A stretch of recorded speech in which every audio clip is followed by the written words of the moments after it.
Bienvenue au Politecnico di Milano. Dans le court-métrage qui suit, nous expliquons comment mettre en place un système de production pour produire de la solution désinfectante selon les directives de l'Organisation mondiale de la santé. Le système que vous verrez dans cette vidéo a été installé au sein du département de chimie, matériaux et génie chimique du Politecnico di Milano. Ceci pour faire face à l'émergence du Covid-19.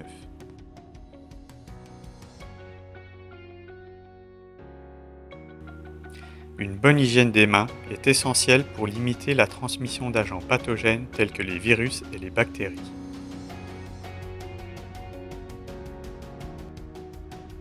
L'Organisation mondiale de la santé a publié deux formulations différentes de solutions désinfectantes pour les mains. Toutes deux sont détaillées dans un document joint à cette vidéo. La première formulation prévoit l'usage des matières premières suivantes: de l'éthanol à 96% volume, du peroxyde d'hydrogène, de la glycérine et de l'eau distillée. Dans la seconde formulation, l'isopropanol à 99,8% volume remplace l'éthanol. Il est important de signaler que l'alcool présent dans la solution, à savoir l'éthanol ou l'isopropanol, remplit la fonction d'agent antimicrobien. Si un de ces alcools est présent à hauteur de 80% environ dans un mélange avec de l'eau distillée, alors l'activité de la solution désinfectante sera améliorée. Du peroxyde d'hydrogène est ajouté pour éliminer les spores bactériennes qui seraient éventuellement présentes dans les récipients et les instruments utilisés au cours de la production. La glycérine, quant à elle, confère à la solution finale un effet émollient qui favorise l'hydratation des mains. Dans ce court-métrage, vous verrez la procédure à suivre pour produire de la solution désinfectante selon la première formulation, autrement dit celle à base d'éthanol. Concernant la seconde formulation, celle à base d'isopropanol, vous pourrez vous référer au document joint à cette vidéo. À titre d'exemple, une recette pour produire 10 litres de solution désinfectante selon cette première formulation a été décrite par l'Organisation mondiale de la santé, à savoir 8333 ml d'éthanol à 96% volume, 145 ml de glycérine à 98% volume, 417 ml de peroxyde d'hydrogène à 3% volume et enfin 1105 ml d'eau distillée. A noter qu'il est tout à fait possible de préparer un volume final différent de 10 litres, ceci en modifiant les quantités de matières premières à mélanger comme indiqué dans le document joint à cette vidéo. En outre, si vous souhaitez utiliser des matières premières dont les concentrations sont différentes de celles que nous avons indiquées, ou si vous souhaitez procéder en vous basant sur la masse et non le volume des matières premières, veuillez à nouveau vous référer au document joint à cette vidéo, ceci afin de vérifier les quantités nécessaires à l'obtention de la solution désinfectante désirée. Un procédé en continu permet de diminuer les volumes traités, réduisant ainsi les risques liés à la présence de vapeurs inflammables et explosives dans l'environnement de travail.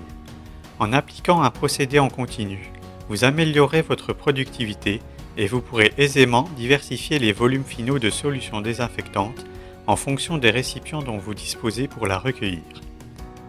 Cette configuration en continu nécessite l'emploi de 2 cuves de stockage, de 2 pompes et d'une cuve de mélange qui sera équipée d'un robinet pour la récupération du produit fini. Pour travailler en toute sécurité, tous les équipements décrits ici doivent être placés sous une hotte de chimie ou à l'extérieur dans un environnement aéré. Une attention particulière doit être accordée à l'explosivité des vapeurs d'alcool. C'est pourquoi nous recommandons l'usage de pompes péristaltiques pour éviter le contact direct de l'alcool avec les sources d'électricité et avec les pièces mécaniques mobiles des pompes. Pour transposer la formulation décrite par l'Organisation mondiale de la santé en un système de production en continu, il est nécessaire de réguler le débit de la solution aqueuse ainsi que celui de la solution alcoolique. En fonction des pompes à disposition, il est possible de produire différentes quantités de solutions désinfectantes comme décrit dans le document joint à cette vidéo. Dans cette vidéo, nous montrons une installation qui permet de produire 726 litres de solution désinfectante par heure, ceci en fixant le débit volumique de la solution alcoolique à 10 litres par minute et le débit volumique de solution aqueuse à 2,1 litres par minute. Pour faire varier le volume de solution désinfectante à produire par heure, il suffit de modifier le débit de solution alcoolique et le débit de solution aqueuse selon la formule indiquée dans le document joint à cette vidéo. En considérant par exemple une productivité égale à 726 litres de solution désinfectante par heure, nous recommandons d'utiliser un réservoir d'au moins 100 litres pour la solution alcoolique et de le placer loin des sources électriques et des sources d'inflammation. Pour la solution aqueuse, nous recommandons l'usage d'un réservoir d'au moins 50 litres. Pour la cuve de mélange, un réservoir de 30 litres convient.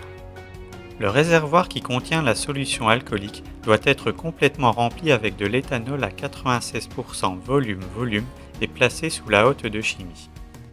En ce qui concerne la solution aqueuse, si une pompe supplémentaire est disponible pour faire circuler la glycérine, alors il est possible d'ajouter cette pompe au montage proposé dans la vidéo. Cette pompe servira uniquement à faire circuler la glycérine. Les débits et concentrations requis pour cette nouvelle configuration sont indiqués dans le document joint à cette vidéo. En raison du coût élevé des pompes destinées à faire circuler des liquides visqueux tels que la glycérine, nous avons envisagé dans l'exemple présenté ici l'usage de 2 pompes seulement. Nous recommandons de préparer à l'avance le volume total de solution aqueuse contenant du glycérol et du peroxyde d'hydrogène dont vous avez besoin et de procéder ensuite au remplissage d'un réservoir dédié à cette solution. En ce qui concerne le flux d'alcool, il convient de mettre en place un tuyau au sein de la pompe péristaltique, de s'assurer que le sens du flux est correctement établi et de vérifier que le tube d'aspiration en entrée atteint bien le fond du réservoir d'alcool pour empêcher l'entrée d'air dans le circuit. Vous devez également insérer un filtre à la sortie du tuyau de refoulement, ceci pour empêcher l'éventuel entraînement de particules issues de la dégradation du tuyau par l'alcool. Enfin, vérifiez que le débit de votre pompe est correct. En ce qui concerne l'écoulement de la solution aqueuse, il suffit de répéter les instructions déjà présentées pour la solution alcoolique, à l'exception d'une seule. Ici, il n'est pas nécessaire de placer un filtre en sortie du tube de refoulement. Un étalonnage doit être effectué pour garantir le débit correct de chaque pompe. Cela peut se faire aussi bien en masse qu'en volume. À titre d'exemple, nous rendons compte de la procédure en volume.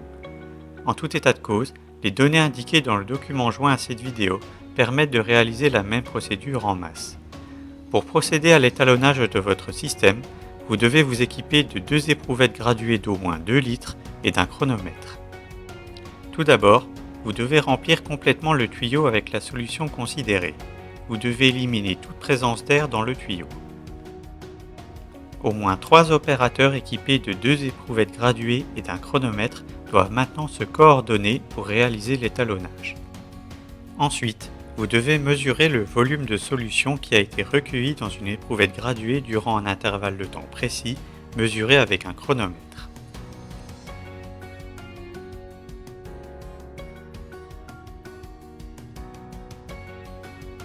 Vous devez répéter cette opération au moins 3 fois en faisant varier la consigne de débit de la pompe.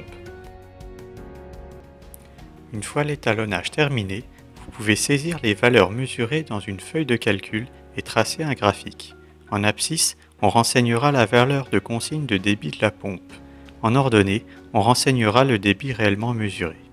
Vous pouvez maintenant tracer une droite de régression linéaire en utilisant les points mesurés et le point d'origine. Vous obtiendrez une valeur de pente. Vous pouvez alors utiliser ce résultat pour déterminer la consigne de débit à appliquer pour obtenir le débit volumique désiré pour chaque pompe. Il convient maintenant d'insérer les tuyaux capables d'assurer un débit volumique correct dans les trous situés sur le dessus du réservoir de mélange. Si le réservoir de mélange se remplit trop rapidement, il sera peut-être nécessaire d'augmenter le débit en sortie de cette cuve en ajoutant une pompe. La cuve de mélange doit être équipée d'un robinet en sortie. Ceci permet le remplissage de divers récipients en mode discontinu, sans arrêt du système et sans perte de produit fini.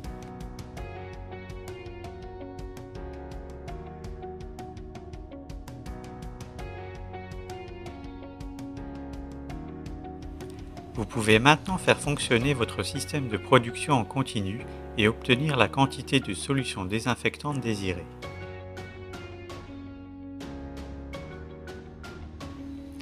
En cours de production, assurez-vous qu'il n'y a pas de fuite.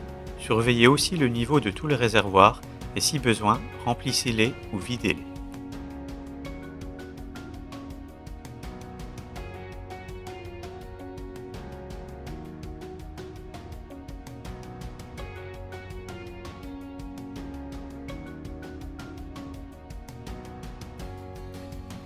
Une fois qu'un récipient a été rempli de solution désinfectante, un contrôle qualité doit être effectué. Plus précisément, pour vérifier que le liquide produit contient un pourcentage d'éthanol qui maximise la capacité désinfectante, un test de contrôle qualité est effectué à l'aide d'un alcomètre. La solution désinfectante doit avoir une masse volumique de 0,835 g par millilitre avec une erreur maximale de 5%. Si le résultat de ce test est conforme, la solution désinfectante contenue dans ce récipient sera stockée pendant 72 heures et pourra ensuite être utilisée. Une fois la production terminée, le système peut être mis à l'arrêt. Vous devez arrêter les pompes simultanément. Vous devez aussi procéder au nettoyage et à l'entretien de votre système en prêtant particulièrement attention à l'état d'usure des tuyaux. En cas de dysfonctionnement durant la production, tel qu'une rupture soudaine d'un tuyau ou d'un raccord, il est suggéré de mettre le système à l'arrêt, de vider le liquide encore présent dans le tuyau abîmé, d'ouvrir le corps de la pompe et de remplacer ce tuyau.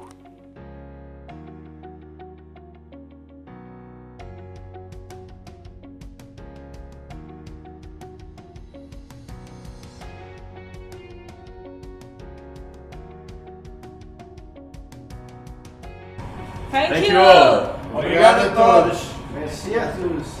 Grazie a tutti. Further information on the system can be found on the website www.chemiotic.org. Any other information, please visit our department website or send an email to polikina@polimi.it. Thank you.